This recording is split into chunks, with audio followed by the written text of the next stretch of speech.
ini kita mau belajar firman Tuhan ini. Ya, sebelum saya menyampaikan tentang hari kedatangan Tuhan kali kedua, saya coba dulu sampaikan di Yeremia 18 ini. Apa sih alasannya Tuhan itu sampai murka segitu rupanya Tuhan mengacungkan tangan. Jadi kalau Tuhan itu mengacungkan tangan, saudara dikasih Tuhan tangan ini nggak akan turun. Tangan Tuhan teracung di sorga sana, tidak akan turun sampai apa yang dikatakan firman itu terjadi, saudara. Ya, kalau kita baca di dalam Wahyu 16 nanti saudara dikasih Tuhan. Misalnya kayak contohnya lah di kita Yeremia ini, ya Zefanya, Hosea, saudara dikasih Tuhan. Bahwa Tuhan itu murka, benar-benar murka, itu sungguh akan terjadi. Tapi jangan kita lihat dulu murkanya Tuhan, lihat dulu penyebabnya itu apa gitu. Nah kalau kita tahu penyebabnya apa, kita diajari firman, maka kita tahu harus mau membuat seperti apa. Saudara, di ini hari-hari terakhir. Hari-hari terakhir ini waktu Tuhan sangat emergensi, sudah dekat akan datang saudara. Jadi posisi kita sekarang supaya Anda Bapak Ibu tahu, bahkan Anda yang ikut live dengan kami, supaya saudara juga tahu bahwa Tuhan sementara kasih alaran ini ya. Alarannya gini saudara, detik-detik ini malaikat Tuhan dari sorga sana akan turun ke bumi. Ngapain tuh mereka? Mereka lagi mau mengumpulkan pilihan-pilihan yang akan diangkat saudara. Sebab tidak lama lagi Bapa di sorga akan murka. Jadi kalau Tuhan sudah mengacungkan tangan gak akan turun-turun tangan ini sampai kejadian-kejadian di bumi itu terjadi. Saudara dikasih Tuhan. Tentu ada sebabnya Tuhan murka itu kenapa ya gitu ya. Sama dengan hidup kita saudara. Kita ini anak Tuhan, setia cari Tuhan. Tetapi kenapa sih kok susah amat kita untuk diberkati oleh Tuhan. Saya mau berkata juga kepada saudara. Tidak selalu orang yang mengasihi Tuhan harus ditandai dengan berkat uang atau materi yang terlihat saudara dikasih Tuhan. Bisa jadi Anda sangat mengasihi Tuhan tetapi banyak liku-liku perjalanan saudara kok sepertinya buntung semua. Saya mau berkata kepada saudara, belum tentu Tuhan tidak memberkati saudara. Yang pasti pengajaran Tuhan turun, maka Tuhan juga perhatikan di dalam banyak hal. Ya, kita mulai saudara. Kalau kita belajar di ayat pertama ini sampai di ayat yang kelima ini saudara. Ini Nabi Yeremia nih disuruh Tuhan kasih tugas. Gini Tuhan ngomong, Yer kamu pergi ke sana, ke tukang periuk sana. Ya, jadi kalau tukang periuk itu yang membuat bencana periuk dari tanah liat saudara. Nabi Yeremia disuruh pergi ke sana, pergi kamu ke sana. Ya Yeremia kan sebagai Nabi Tuhan taat, dia pergi. Rupanya sang tukang periuk ini lagi membuat di pengirikan itu saudara. Contoh kayak gini nih, ya kan. Kalau sekarang mah udah agak canggih ya. Enggak, kalau dulu mungkin dengan yang sangat sederhana. Saudara, si tukang periuk ini lagi buat saudara dikasih Tuhan bencana atau periuknya itu dari tanah liat. Salah, ya kan? Salah. Nah saudara, ketika dia rusak, apa yang dikerjakan si tukang periuk ini? Dia buat ide menurut maunya dia sendiri yang lebih baik dan sempurna dari yang rusak yang tadi yang pertama. Jadi Tuhan bilang begini, ya ayat 5. Kemudian datanglah firman Tuhan kepadaku bunyinya. Masakan aku tidak dapat bertindak kepada kamu seperti tukang periuk ini. Hai kaum Israel, demikianlah firman Tuhan, sungguh seperti tanah liat di tangan tukang periuk. Demikianlah kamu di tanganku, hai kaum Israel. Saudara, Tuhan tuh kayak gini mau bilangnya bahasa yang kita bisa ngerti hari-hari gini loh. Yang kutanam kebenaran di bumi itu dari awal dijadikan saudara. Tuhan gak pernah tanam kehancuran, kekacauan dan kutuk. No, yang ditanam Tuhan, maka pertama saudara ditanam Tuhan tuh kebenaran, terang yang ada toh. Ya kan? Terang itu berkuasa. Disebut Tuhanlah terang itu siang, ya gelap itu malam. Yang diletakin Tuhan itu ditanam Tuhan itu yang benar saudara. Yang ditanam Tuhan itu kebaikan, kebenaran. Jadi kalau manusia, saudara, Tuhan gak pernah ciptakan Adam itu, atau saudara dikasih Tuhan, ini Adam diciptakan. Firman Tuhan berkata, Tuhan menjadikan manusia dibentuk dengan tangannya sendiri dari tanah liat. Itu menurut gambar dan rupa Tuhan. Sempurna, saudara. Ya. Jadi waktu Tuhan membentuk tulang dari rusuknya si Adam ini juga si perempuan, juga dia buat Tuhan juga, saudara dikasih enggak seperti binatang loh. Yang sepadan, ya berarti menurut gambar dan rupa Tuhan juga. Karena patron yang pertama menurut gambar dan rupa Tuhan, ketika si perempuan juga dijadikan dari tulang rusuk, juga menurut gambar dan rupa Tuhan. Siapa kira-kira kita di sini dijadikan Tuhan dari lahir seperti zebra? Ada nggak lantaran baju nggak kelihatan tuh belang-belang? Siapa di sini di antara kita yang tubuhnya belang-belang? Gak ada toh? Siapa kira-kira di sini kita sebenarnya kita ini serigala? Ya kan? Ya karena kita pakai topeng aja jadi nggak kelihatan tuh moncongnya. Ada nggak? Gak ada tuh saudara. Kita dijadikan menurut gambar dan rupa Tuhan, sempurna adanya. Betul ya saudara? Tuhan mau bilang sama Yeremia gini, lah bangsa Israel ku pilih, ya ku bentuk dengan tanganku sendiri, yang ku tanam yang benar. Lah kok dilahirkan yang jahat sih? Ya kan? Kenapa jahat saudara dikasih Tuhan? Nah Tuhan mau bilang gini, Yeremia, masakan aku nggak bisa seperti tukang periuk itu? Jadi kalau kita sudah mengerjakan apa yang dukakan hati Tuhan, ini hari terakhir. Saya mau berkata kepada semua jemaat Tuhan, siapapun engkau yang mendengar firman ini juga saya mau berkata kepada kita semua. Sekalipun dosa kita itu merah seperti karmezi, ingat saudara, waktu kita terbuka kepada Tuhan itu awal pemulihan. Tidak ada yang rusak yang tidak Tuhan bisa perbaiki, amin. Di tangan Tuhan bisa seperti tukang periuk ini dibuat menurut maunya Bapa sendiri. Menurut Tuhan sendiri saudara. Jadi Tuhan gak pernah gagal ya. Masalahnya mau gak sih manusia itu jujur. Mau gak sih manusia itu mau dipulihkan terbuka sama Tuhan. Emang sih pada saat kita aduh kayaknya malu gitu. Lah yang malu kan cuma kita dengan Tuhan. Daripada nanti di penghakiman seluruh manusia dari manusia zaman awal sampai zaman akhir dihakimi. Tuh dosa-dosa sekecil apapun dibuka di situ dikasih pertanggungjawaban. Daripada malu kayak gitu lebih baik malu sekarang saudara dikasih Tuhan. Malu kita sekarang ketika kita akui di hadapan Tuhan. Tuhan hapus Yesaya 1 ayat 18. Dosamu merah seperti karmisi Tuhan akan buat putih, artinya Tuhan gak ingat sama sekali. Jadi dalam pertanggungjawaban pengadilan Kristus nanti saudara, Tuhan sekali-kali ngana kan diambil toh dari ini loh, gak lagi saudara. Sebab Tuhan sudah menghapus, Tuhan gak ingat. Mau dosa kita kayak apa Tuhan gak, Tuhan sudah hapus. Tuhan sendiri sudah lupakan. Jangan kita ingat-ingat. Oke saudara, jadi Tuhan ini berkata di sini ya, masa aku gak bisa seperti tukang periuk itu Yeremia? Nah ayat 78 ada dua bagian yang saya sampaikan. Yang pertama bagian pertama Tuhan bilang begini, aku merancang, aku mau mencabut, aku mau merobohkan, aku mau membinasakan. Kulihat manusia itu, bangsa itu bertobat loh. Ya saudara.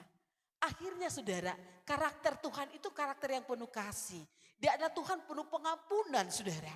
Jadi karena karakter Tuhan penuh kasih, manusia berkali-kali manusia buat jahat. Ya satu kali dia berkata, ampun Bapa. Maka semua yang dirancang untuk dirobohkan, diruntuhkan, dihancurkan oleh Tuhan, dibinasakan oleh Tuhan saudara. Sekejap saja berubah menjadi belas kasihan. Pengampunan turun, pemulihan pun turun saudara. Maka dikerjakan Tuhan pemulihan. Kenapa banyak manusia lalap gak bisa dipulihkan? Ya lalap juga deh, gak terbuka, gak terus-terus, gak tetap setia sama Tuhan saudara.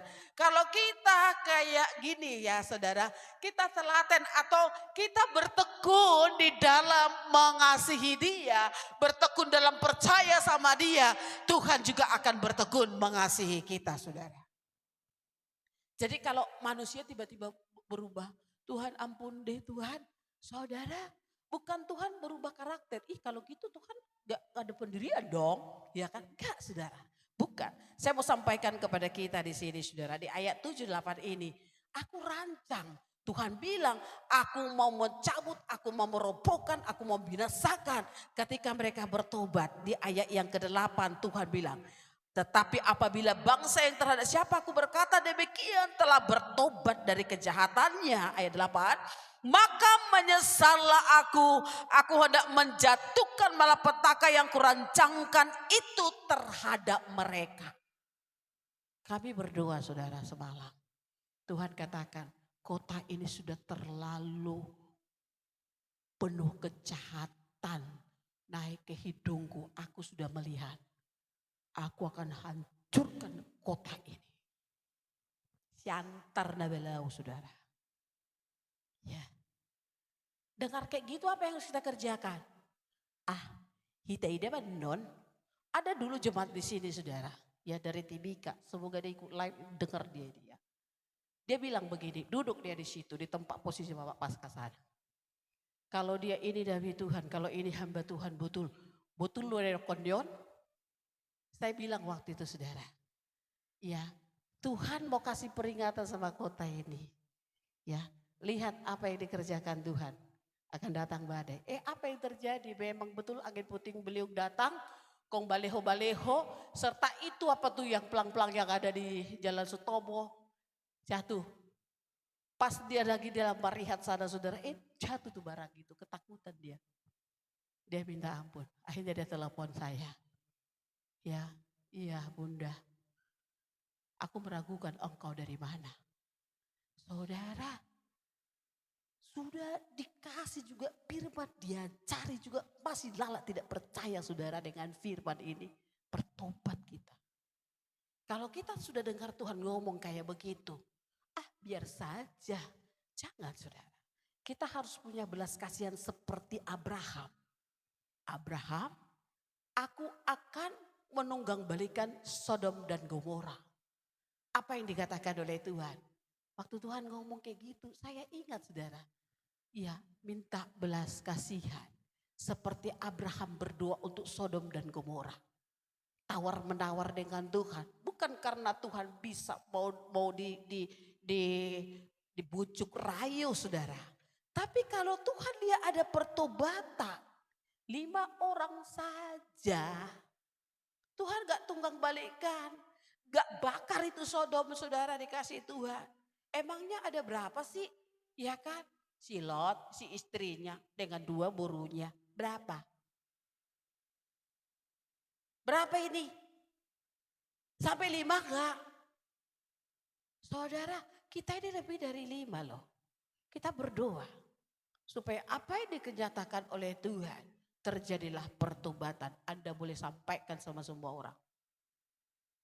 Ya saudara. Tuhan berkata di sini. Tapi aku lihat. Padahal aku udah rancang. Apa yang dirancang Tuhan? Aku mencabut, aku merobohkan, aku membinasakan. Ya, itu mereka bertobat. Bukan Tuhan pelintak-pelintut saudara. Tuhan gak sama seperti manusia. Di Bilangan 23 ya saudara, ayat 19. Boleh cepat ditaruh gak? Bilangan 23 ayat 19. Ya saudara dikasih Tuhan, boleh minta HP mami.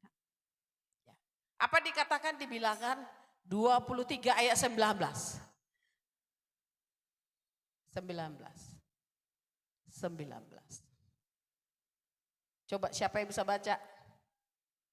Atau yang di depan?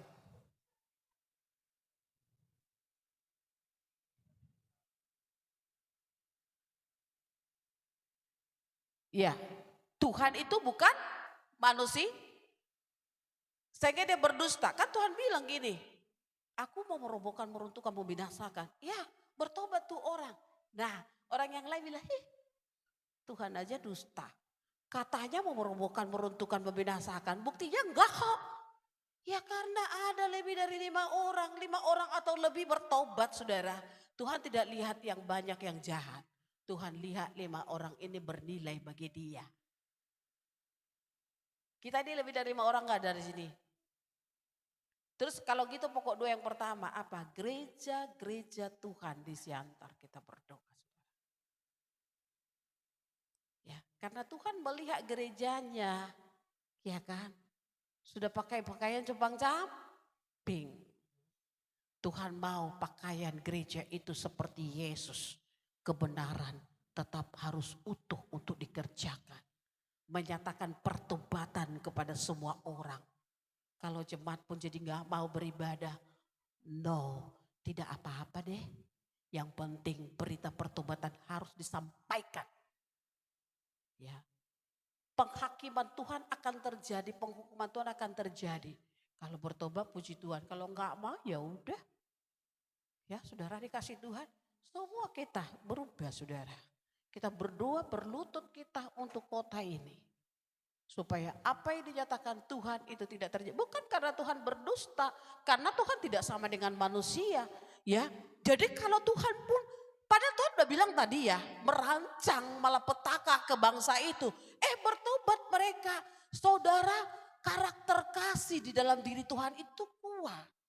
Ya, pengasihan di dalam diri dia bisa mengubah. Kalau bertobat manusia itu langsung luluh hati Tuhan itu. Tidak lagi mau ditimpahkan yang jahat saudara.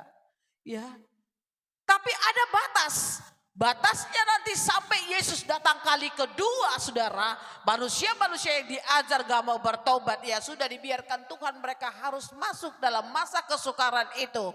Ya, bukan lagi Tuhan tetapi iblis yang berkuasa di bumi saudara dikasih Tuhan. Saya rindu semua kita saudara ikuti audio yang saya sampaikan ya. Nanti Bapak Sidito saya akan masukkan ke grup renung. Ya saudara. Harus perhatikan baik-baik saudara. Dikatakan masakan ia berfirman dan tidak melakukannya, atau berbicara dan tidak mendapatinya. Kalau Tuhan sudah berkata demikian, maka dia akan mengerjakan. Ya, manusianya bertobat. Bun, ada gak contohnya? Ya ada dong. Ya kan, namanya juga firman Tuhan kebenaran. Ada dong contohnya. Seperti siapa saudara? Saudara ingat tentang Nabi Yunus? Iya kan? Yunus 3 ayat 9-10 ya. Kota yang jahat. Padahal Tuhan mau tunggang balikan tuh kota Niniwe saudara. Nabi Yunus disuruh. Yunus tahu saudara Tuhan itu penuh belas kasihan. Capek-capek entar ke sana. Mereka bertobat. Lagi-lagi Tuhan pasti akan mengampuni. Gak jadi deh Asyur itu akan dihancurkan. Padahal Yunus itu dia rasa saudara Asyur itu, Niniwe itu musuh bebuyutan Israel. Habis lalaknya kalian menyerang kota kami sampai hancur-hancuran. Sekarang biar Bapa di sorga sendiri kan hancurkan. Rasa lo di situ. Dia nggak mau. Pergi dia kabur lari. Nggak kerjakan apa yang Tuhan mau. Apakah gagal firman? Tuhan tidak ganti. Yunus dipecat tanda. Ya, diberhentikan dia jadi nabi. Dipilihlah ya. Dipilihlah kita, Anda yang dipilih jadi nabi untuk pergi ke Niniwe sana. Begitu? Tidak. Tuhan tidak pernah salah memilih Yunus. Tetapi Tuhan lagi didik dia harus tunduk taat kepada penciptanya. Dia kabur lari. Tuhan gak habis akal saudara. Dia ambil tuh ikan tuh telan dia. Kalau 3 hari gelap-gelap di perut ikan, saya percaya itu bau amis gak bisa buat apa-apa. Perut ikan itu kan licin. Mau bagaimana dia berdiri di situ? Cuma bisa merenungkan nasibnya saudara. Bahwa pemberontakan itu kejahatan di mata Tuhan. Dia bertobat di dalam perut ikan. Tuhan keluarkan dia dari situ. Waktu dia berjalan di kota ini. Hai kota Niniwe. Tuhan akan hancurkan kalian semua. Apa yang terjadi? Sak raja-raja, sak semuanya, sak binatang-binatang disuruh puasa. Merendahkan diri bertobat saudara. Tuhan berkata, padahal aku udah rancang nih mau kuhajar mereka. Ya mau kulempar ke dalam laut sana kata Tuhan. Saudara dikasih Tuhan. Tetapi justru Yunus yang dilempar Tuhan ke dalam kedalaman bumi saudara. Bukan kota Niniwe. Di dalam Yunus 3 ayat 9 ayat 10 Anda boleh baca di rumah nanti ya saudara dikasih Tuhan. Tapi baiklah aku bacakan ya. Saudara, Tuhan mau mengajar kita semua yang ada di tempat ini saudara dikasih Tuhan.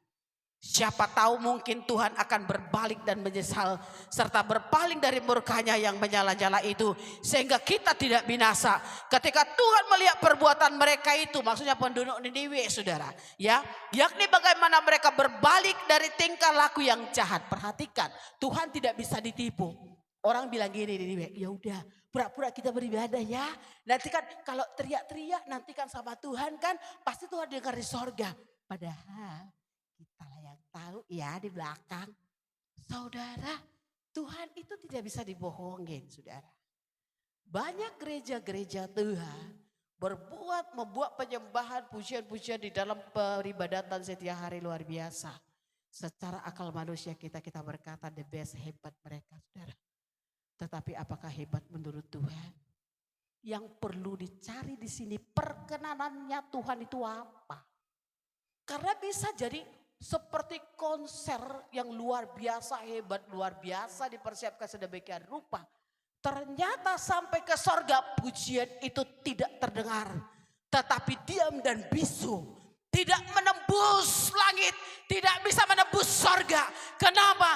Karena Tuhan lihat yang nyanyi penuh dengan kejahatan, saudara dikasih Tuhan. Yang doa penuh dengan kejahatan tidak sampai ke telinga Tuhan, saudara. Ya, lihat mereka dibilang dicatat di sini, ya, mereka berbalik dari tingkah laku mereka yang jahat. Mereka tidak lihat Tuhan, cuma lihat sosok Yunus, saudara dikasih Tuhan. Tetapi bagi mereka Yunus seperti Tuhan. Kalau dia berkata-kata itu sebuah kebenaran. Itu orang fasik loh Bapak Ibu. Gak dengar firman mereka setiap hari Bapak Ibu. Ya. Orang gak pernah dengar yang benar. Tapi pada saat disampaikan, mereka dikatakan dia 10. Apa di sebelah sini? Mereka berbalik dari tingkah laku yang jahat. Padahal Tuhan udah rancang tuh yang jahat saudara. Menyesallah Tuhan karena malapetaka yang telah rancangnya terhadap mereka. Dan ia pun tidak jadi melakukannya. Saudara, Yunus itu padahal udah pikir-pikir. Tuhan, rasain loh. Memang harus Tuhan yang hajar kamu ya. Terkadang anak-anak Tuhan gitu toh. Kalau lihat orang yang menyakiti hati, rasain. Rasa kamu di situ. Tiba-tiba kita tengok. Semakin hebat dia dipakai oleh Tuhan. Semakin hebat dia mengasihi Tuhan. Bagaimana dong kita? Makanya kita perlu hati kita tuh. Mau musuh yang menyakitimu saudara dikasih Tuhan. Engkau harus berdoa. Tuhan, jadikan aku anakmu yang mengasihimu. Tapi sekiranya bolehkah berhentikah dia jahat Tuhan? Ya, saudara ingat tentang Stefanus. Waktu dia dirajam dengan batu, dia lihat tuh Pak Saulus itu ketawa. Ingat ya saudara. Kayak Saulus itu kayak gini, rasa loh. Ya kan. Ya, bersaksi kamu tentang jalan salib, tuh rasa kamu di situ. Tapi apa Stefanus berkata? Bapak, Yesus ampunilah mereka. Mereka enggak tahu apa yang mereka perbuat. Doa seorang Stefanus membuat seorang Saulus menjadi bertobat ya. Bertobat saudara. Saya percaya di dalam kesakitan dilempari dua bejok-bejokin sini saudara, bonyok-bonyok semuanya badannya. Tapi dia melihat seorang Saulus. Dia pasti akan berkata, aku bawa dia kepadamu Bapak. Bertobat dia.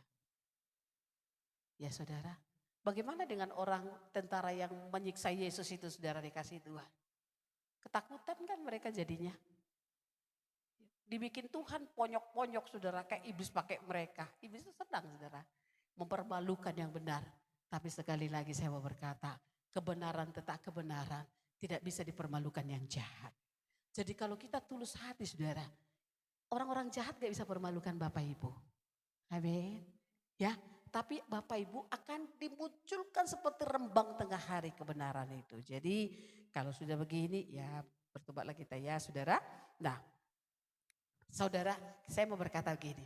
Pertobatan sebenarnya membuka ruang belas kasihan. Masa dengar firman kok gak takut sih ya. Ya kalau dengar firman kan Tuhan bilang gini-gini. Mestinya kita takut dong ya kan. Kalau kita sudah takut ya kerinduan Tuhan sama kita saudara dikasih Tuhan. Baiklah kita menjadi orang-orang mengasihi Tuhan. Coba saudara perhatikan dalam Yeremia 26 ayat 3. Yeremia 26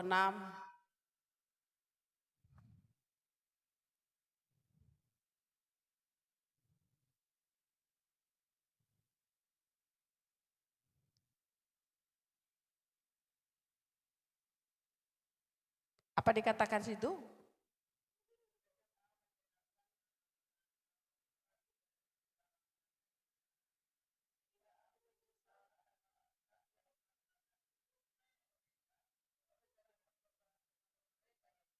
Iya, jadi kalau pertobatan, kalau misalnya Tuhan udah bilang seperti itu, bertobatlah. Itu membuka ruang di sorga sana, ada belas kasihan tempat. Nah kalau sudah ada belas kasihan Tuhan, maka terjadilah. Contoh, kalau kita baca kita Injil saudara, kan firman orang-orang sakit itu bilang, Yesus, asih baroham, Yesus anak Daud kasihanilah aku. Enggak didengar sama Tuhan, bukan karena Tuhan enggak dengar, Tuhan tetap aja pergi ngeloyor ke sana saudara. Tapi mereka tetap teriak, Yesus anak Daud, kasihanilah aku ini Tuhan. Asih baroham. Apa yang terjadi? Yesus balik lagi. Apa yang kau mau nak? Ya, dia berkata, Yesus sembuhkanlah aku. Apa kata Yesus? Tergeraklah hati Yesus oleh belas kasihan. Jadilah seperti imanmu. Ya kan? Gak dibilang Yesus. Biasa gitu kan kalau berubah kan orang kan. Ya kan? Sembuh. Saudara dikasih Tuhan. Yesus tidak buat begitu. Ya saudara. Tapi jadilah seperti imanmu yang diminta di kita.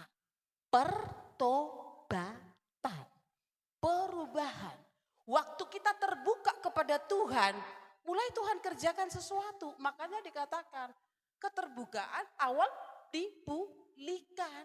Jadi kalau kita bertobat membuka ruang belas kasihan dari sorga.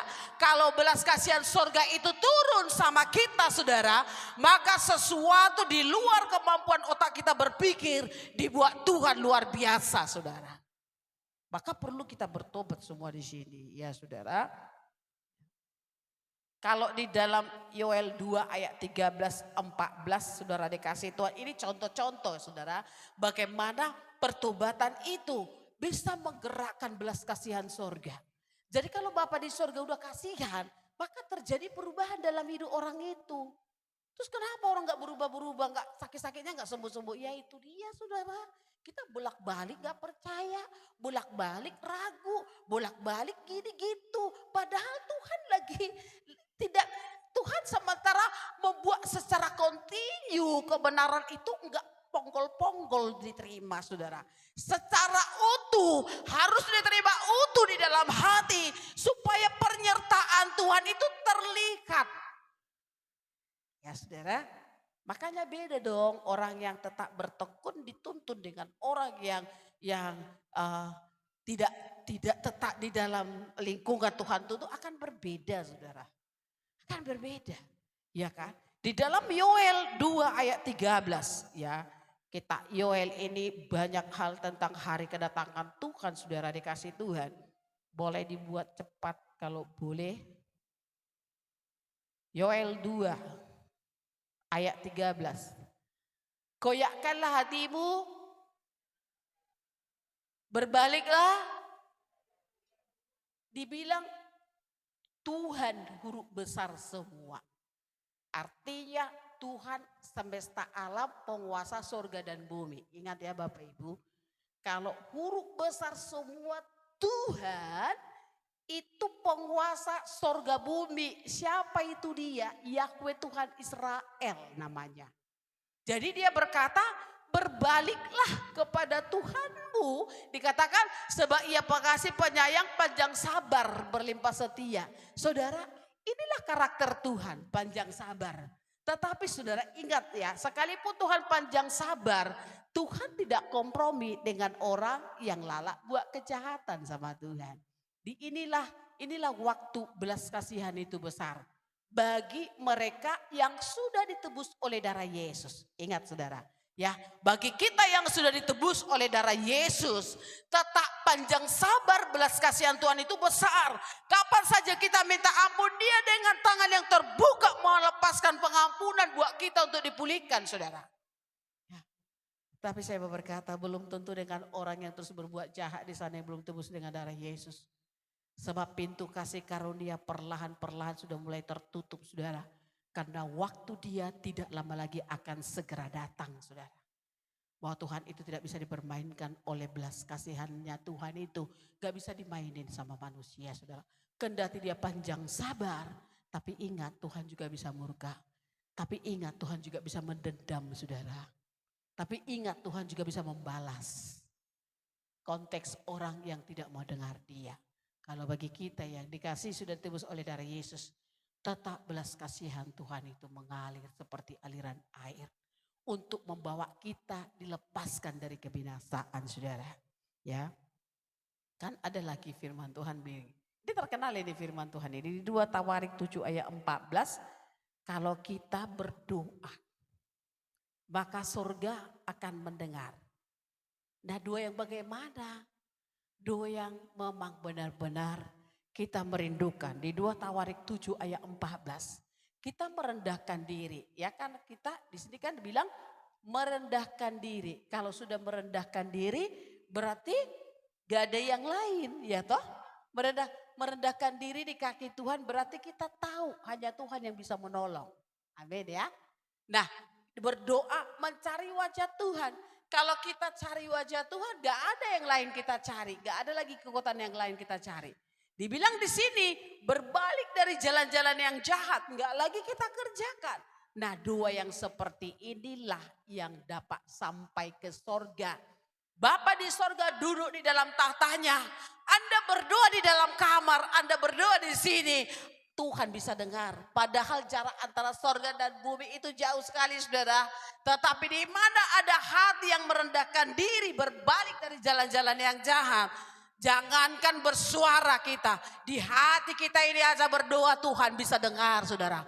Begitu kuat berkumandang di sorga sana. Ya saudara, tapi kalau kita teriak-teriak sampai putus urat leher ini, saudara, dikasih Tuhan. Doa kita memang bagus, saudara. Ya, kita sudah belajar semua buku tentang doa. Maka kita berdoa pun orang-orang pun semuanya yang rambut keriting jadi lurus, orang rambut lurus jadi ikal mayang, saudara, dikasih doa. Karena kagum dengan doa itu, saudara. Ya, hebat. Jangan kita mengira sorga akan bertepuk tangan. No, tidak. Di sorga itu bisu. Gak kedengaran doa-doa itu, saudara. Tapi kalau seperti 2 Tawarik 7 ini, ayat 14 ini. Tahu kita merendahkan diri, tahu kita minta kepada kekuatan kepada Tuhan, tahu kita meninggalkan jalan-jalan kita yang jahat. Dikatakan di sini, aku akan mendengar dari sorga.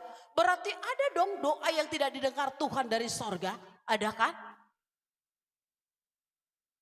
Jadi Bapak Ibu, mari kita semua, ya, kita dari hati kita yang tulus, seperti perbuatan kita, itulah doa kita, saudara. Maka dibilang Tuhan mengampuni dosa, apa dibilang? Memulihkan. Jadi kalau Tuhan menyalurkan pengampunan. Mari sebentar. Makanya kalau berdua sama di sini, Bapak Ibu jangan ada yang main Facebook di situ. Lalak berfoto bertiktok di situ. Jangan, saudara. Ada hamba Tuhan yang berdoa di sini. Supaya doa kita itu naik ke sorga sana, saudara. Berkumandang di sorga. Satu hati kita. Mau gak? Sebentar selesai saya khotbah, saudara, doa berdiri dulu kita berdoa untuk semua hamba-hamba Tuhan di kota ini, saudara. Semua pelayan-pelayan atau pengerja-pengerja gereja di kota ini, kita berdoa supaya dilawak, dijamah Tuhan, dan itu kita bawa doa itu di rumah. Menjadi doa pribadi kita bawa, kita merendahkan diri di kaki Tuhan. Supaya terjadi sesuatu dalam hidup mereka. Seperti kita sadar, mereka pun sadar. Ya saudara dikasih Tuhan. Ya, ahama gereja namek do kamu. Ya, gak ada Roh Kudus di situ. Makanya terlalu kecil. Ya, puji Tuhan lah. Kalau ada orang berkata dari begitu, saudara, aminkan saja. Yang penting kita semua masuk surga. Ya, yang penting Tuhan mengajar firman. Ya, saudara, Tuhan berkata, aku mendengar dari sorga. Siapa yang mendengar? Tuhan mendengar. Kenapa? Karena ada doa pertobatan, saudara. Ya, Tuhan itu menyelidiki hati, tahu. Doa yang manis di bibir tahu, saudara. Makanya nggak perlu buku semua, buku doa nanti dibeli dari pasar sana. Ya, Tuhan, bakbuk, bakbuk. Bukan itu. Tuhan itu minta yang ini. Ya saudara, Tuhan mau mengampuni dosa. Tapi merendahkan diri, minta belas kasihan saudara. Maka dikerjakan Tuhanlah pemulihan. Ya, bagian yang kedua saudara. Bagian yang kedua dikatakan ayat 9. Tuhan bilang gini, ada kalanya aku merancang damai sejahtera. Akan memberkati, akan membangun memberkati. Ya kan? Jadi saudara dikasih, mereka buat kejahatan. Jangan kita mengira kalau Tuhan berjanji saudara. Janji Tuhan itu gombal. Ya kan? Tuhan itu tidak lalai menepati janji. Tapi buktinya kenapa Tuhan gak dengar doaku sampai hari ini. Tuhan gak jawab doaku. Saudara, banyak orang berkata kira-kira seperti itu. Sebenarnya dari awal Tuhan merancang untuk menanam. Untuk membangun. Untuk memberkati. Untuk memberi kekuatan bagi hidup umat-umat manusia di bumi saudara. Tapi kalau mereka mencari kekuatan yang lain. Tuhan pun membatalkan semua janji yang baik dan mulia itu saudara. Ya, Tuhan serahkan mereka kepada keinginan hati mereka sendiri. Karena bukan Tuhan itu dolak-dalik, no, bukan. Karena Tuhan itu adalah Tuhan yang punya prinsip karakter yang kuat dengan kasih. Ingat saudara, Tuhan kita itu Tuhan yang adil. Jadi kalau manusia itu saudara dikasih Tuhan, tetap setia, maka kesetiaan Tuhan itu abadi sampai kepada kekekalan untuk orang itu. Jadi mari jodoh orang semua setia, mau ya? Ya, marilah kita semua setia seperti Tuhan Yesus setia saudara. Ya, kata di ayat, coba saudara perhatikan di ayat 10. Tetapi apabila melakukan apa yang jahat di depan mataku, tidak mendengarkan suaraku, ada kata menyesallah. Apa dibilang? Tuhan menyesal. Menyesal di sini dari bahasa Ibrani itu artinya itu saudara berubah pikiran. Tapi didasari oleh keadilannya dia. Ya saudara, kalau tadi menyesallah Tuhan merancang yang jahat. Jadi karena belas kasihan tuh, kasihan rupanya dia bertobat ya seperti ini di nih. Diubah Tuhan ya. Kayak Yunus juga udah lempar di dalam laut itu saudara dikasih Tuhan. Tapi kalau dia bertobat di dalam perut ikan, Tuhan kasih keluar enggak dia? Bisa enggak ikan itu dironyokin dia di dalam dengan giginya yang tarik.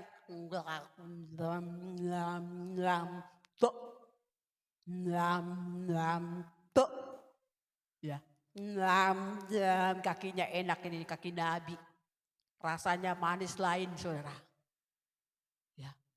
Kerajaan kegelapan itu gereja setan itu. Kalau ada anak-anak Tuhan yang sudah ditebus oleh darah Yesus. Darah saudara itu mahal. Nilainya itu mahal. Gak bisa terbeli dengan apapun. Makanya saudara menjadi incaran saudara. Jadi setiap tetes darah saudara entah karena luka, karena apa meteraikan. Iblis itu suka. Kalau dia jatuh setetes saja saudara. Darah saudara itu bisa membuat ribuan roh jahat itu kuat saudara. Makanya dia incar anak-anak Tuhan yang telah ditebus oleh darah Yesus saudara. Ya, bernilai Anda. Sangat mahal nilai saudara dan saya ini. Ya saudara. Jadi di sini saudara, kata menyesal di situ, Nicam ini berubah pikiran. Kalau tadi menyesal itu karena didorong oleh belas kasihan. Kalau di ayat yang 10, Tuhan berubah pikiran. Karena dia harus tegakkan keadilannya saudara. Bahwa dia Tuhan yang adil, dia Tuhan yang benar, gak bisa ditipu oleh manusia saudara. Ya, makanya semula kan Tuhan bilang, aku menanam kebenaran dan kebaikan. Lah, kok yang tumbuh itu semak-semak duri sih? Ya kan saudara, apa yang akan dikerjakan oleh Tuhan? Apakah Tuhan lalai untuk menepati janjinya dengan orang itu? Tidak, Tuhan lagi mendidik dalam didikan dia. Masih berharap Tuhan manusia itu berubah saudara. Mari kita perhatikan dulu di Yeremia 18 ya saudara. Ini kan di ayat 11 dibilang sama Nabi Yeremia nih. Nah katakanlah sama bangsa Yehuda sana. Ya, aku ini menyiapkan malapetaka. Tadi ku bilang mau memberkati mereka kok. Membangun mereka, menanam mereka, membangun mereka, memberkati. Ya berubah setia. Apa sih berubah setianya mereka? Perhatikan saudara dikasih Tuhan. Ya, di ayatnya yang ke-13. Ya. Coba tanyakan di kalangan bangsa-bangsa. Siapakah yang telah mendengar hal seperti ini? Anak darah Israel telah melakukan hal-hal yang sangat ngeri. Masakan salju putih akan beralih dari gunung batu Sirnyom. Masakan air gunung akan habis air sejuk dan mengalir. Tetapi umatku, perhatikan, ini dia dasarnya saudara. Tetapi umatku telah melupakan aku. Mereka telah membakar korban kepada dewa kesia-siaan. Mereka telah tersandung jatuh di jalan-jalan mereka, yakni jalan-jalan dari dahulu kala, dan telah mengambil jalan simpangan, yakni jalan yang tidak diratakan. Kekejian bagi Tuhan. Wong ada Tuhan yang ciptakan manusia, pergi sama setan sana yang ciptakan yang buruk saudara. Kalau kita lau tuh hagogon di portibi, apa itu hagogon portibi? Kekuatan dunia. Ya, kita kira tuh ada di situ kesembuhan, kita pergi ke situ, malah petaka buat kita saudara. Bukannya sembuh, tapi sebenarnya kita lagi di daftar urut ini. Kira-kira Anda itu tumbal yang keberapa nanti? Selagi masih ada ini semua, masih ada yang mau ditumbalkan, Anda lagi digilir untuk yang keberapa, tahun keberapa. Tetapi ada waktunya saudara sendiri akan menjadi tumbal di situ saudara. Ya kan? Makanya Tuhan bilang, aku yang memberi hidup, aku yang memberi napas, aku yang memberi pertumbuhan, aku yang memberkati. Kok carinya ke dewa-dewa sih? Kok bawa sesembahan-sesembahan? Coba saudara perhatikan, bangun patung habis sekian miliar, cuma patungnya doang. Coba kalau uang segitu banyak dipakai untuk kesejahteraan kota. Ya, penduduk mana yang mana diberdayakan mereka. Tidakkah hebat kota ini, saudara? Ya kan? Menurut firman, salah enggak? Salah. Menurut firman salah. Di atas sayap kekejian. Dan bagi Tuhan itu kekejian, saudara. Kalau membangun sesuatu di luar daripada firman ini, itu kekejian, saudara dikasih Tuhan. Mendukakan hati Tuhan. Jangan ada bagimu patung yang menyerupai apapun.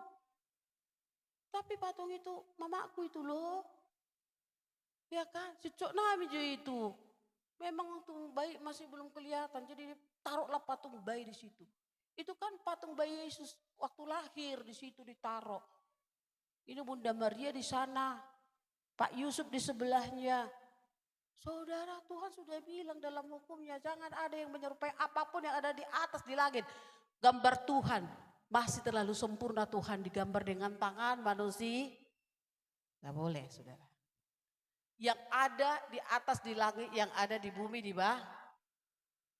Kan cuman gambar ikannya, itu mau menjadi memperingati. Ya kan, contoh kota Surabaya. Pas kami lagi di kereta api, pas patung itu pas ada di stasiun kereta api itu gambar buaya putih saudara. Ya. Saya tidak tahu apa artinya, apa lambangnya saudara. Ya kan, di mana-mana di kota ini banyak patung ya, betul nggak? Ya, patung cicak-cicak di mana? Cicak-cicak dinding banyak kali di sini. Cicak dinding yang udah mati saudara, ditaruh situ. Ya, itu lambang, itu punya arti saudara. Supaya kota ini terus mencari uang. Anda nggak tahu kan? Tapi Tuhan tahu artinya. Saudara dikasih Tuhan. Baru mau masuk kota Siantar ini, mau masuk ke kota. Di sudut jalan Medan, saudara. Kokok. Ya kan? Ayam jago, makanya jago semua Siantar. Ya saudara, ditakuti kalau di kota mana pun. Sedih ho Siantar, buah, idolai, duduk. Malang apa pangsi Siantar donggo di Bandung. Ya, simpang jalan Asia. Takut orang saudara. Kenapa enggak? Kenapa takut? Iyalah, mau masuk aja ayam jago udah berkokok di situ. Ya saudara dikasih Tuhan. Mari, jadi gak salah dong Tuhan bilang. Kota ini kekejian bagiku. Ya, margareja. Alia dong jiwa-ji. Ya toh. Pergi ke sana, pergi ke sini, jangan saudara. Satu kali Anda percaya dengan darah Yesus yang sudah menebus kita, percayalah ini. Ini adalah hidup manusia. Kalau kita pegang, kita taruh di hati kita, kita akan hidup. Soal berkat Tuhan yang punya, saya percaya Tuhan akan buka bagi yang setia kepada Tuhan. Masa sih Tuhan tinggalkan sekalipun pengajarmu, ya serba sedikit kita terima, tapi kan pengajar kita tidak meninggalkan kita, betul enggak? Di manakah Bapak Ibu waktu engkau butuh Tuhan tidak cukupkan? Diberikan toh. Makanya saudara, ini jadikan ini jadi hidup. Bagi anak remaja pemuda, jadikan ini jadi hidup. Hidup saudara. Hidup mati kita ditentukan dengan firman yang keluar dari mulut bibir Tuhan. Gak akan pernah pulang dengan sia-sia tidak mengerjakannya saudara. Ya, jadi dikatakan di sini, ya pergi pula kalian itu ke dewa-dewa. Nah makanya di dalam audio saya berkata, siapa saja yang pergi ke dukun, mari beri dirimu untuk dibaptis. Supaya ditahirkan Tuhan engkau. Ya, di ayat 16, maka mereka membuat negerinya menjadi kengerian. Jadi saudara, kita percaya kepada kekuatan yang lain, kita sebenarnya lagi mencari masalah, lagi membuat perang dengan Tuhan. Jadi Tuhan katakan ini, seperti angin timur aku akan menyerahkan mereka. Inilah hukuman yang dirancang oleh Tuhan. Padahal awalnya Tuhan merancang yang baik. Rupanya kita menyimpang dari jalannya Tuhan. Ya ini hukuman saudara dikasih Tuhan. Tetapi kalau kita bertobat saudara dikasih Tuhan. Maka dikerjakan Tuhan pemulihan. Di dalam Ulangan 28. Ini berkat dan kutuk. Kalau engkau kerjakan inilah kutuk yang kau terima. Tetapi kalau engkau mendengarkan perintah ketetapan aturanku kata Tuhan. Inilah berkat yang engkau terima. Ulangan 28 ayat 15 coba. Ayat 15 dikatakan di situ saudara. Ya apa dikatakan Tuhan di ayat 15. Jika engkau mendengarkan suara Yahweh Tuhanmu. Tidak melakukan. Ya. Yang kusampaikan kepadamu hari ini, maka segala kutuk ini, coba di ayat 1 dikatakan, kalau engkau mau mendengar, Tuhan berkata, saudara dikasih Tuhan ayat 1 coba, masih ayat 2 Ulangan 28. Tuhan berkata, aku akan mengangkat engkau menjadi kepala di atas segala bangsa-bangsa apapun dalam dunia ini. Kutuk itu keluar dari dirimu. Saudara ingat waktu Esau, Bapak dang adong betam yang muduau. Yang ada kutuk di atas Esau saudara. Tapi apa nasihat Ishak? Engkau harus berjuang untuk melempar kutuk itu ke belakang. Bagaimana caranya si Esau melempar kutuk? Habis dia gak pernah di rumah sih. Lala dia pergi ke sana berburu. Yang di rumah si Yakub. Ya Yakub dong yang dengar terus papanya ngomong kebenaran firman. Mamanya ngomong firman dia dengar. Iman tumbuh dari Yakub gak pernah dengar apa-apa. Ya, wow. Suara singa yang didengar dia setiap dia berburu toh. Ya. Di pada dia saudara. Ya kan? Suara kambing embek-embek yang didengar dia bukan suara kebenaran. Sehingga yang diambil istrinya adalah istri-istri yang mendukakan hati itu. Tapi setelah dia saudara dinasehati, ayah engkau harus melempar kutuk itu ke belakang. Dan dia tahu, oh ternyata yang kukerjakan ini salah toh. Pantas saja papaku marah, rupanya papa mamaku gak suka. Kenapa dia baru tahu terlambat saudara dikasih Tuhan. Karena janji Tuhan kepada Abraham, Ishak. Tuhan pun memberkati juga Esau saudara. Makanya waktu Yakub datang, ya Tuhan ini ku mau persembahan. Gak usah lah dek, aku pun adanya, udah banyaknya. Berarti dia udah diberkati Tuhan gak? Kenapa? Dia udah sadar kelakuannya ternyata jahat di mata Tuhan. Tuhan mengembalikan berkat Abraham, Ishak itu kembali ada di atas dia saudara. Saudara Bapak Ibu dikasih Tuhan. Sebelum hari kedatangan Tuhan, mari kita jaga hati kita sedemikian rupa. Marilah kita jadi orang-orang yang takut akan Tuhan. Mau tidak? Maukah Anda bersama dengan saya berdoa untuk kota ini? Dak tohoi dadoko bundai, buktinya terjadi. Ya karena ada 5 orang yang berdoa bersepakat. Kalau kita berdua bersepakat, saya percaya Tuhan pun tidak akan menghindarkan segala murka atas kota ini. Supaya Myanmar, Thailand dan California, Los Angeles yang terjadi tidak terjadi atas kota ini, saudara. Ya, tetapi kita adalah orang-orang yang dikasihi, diampuni oleh Tuhan.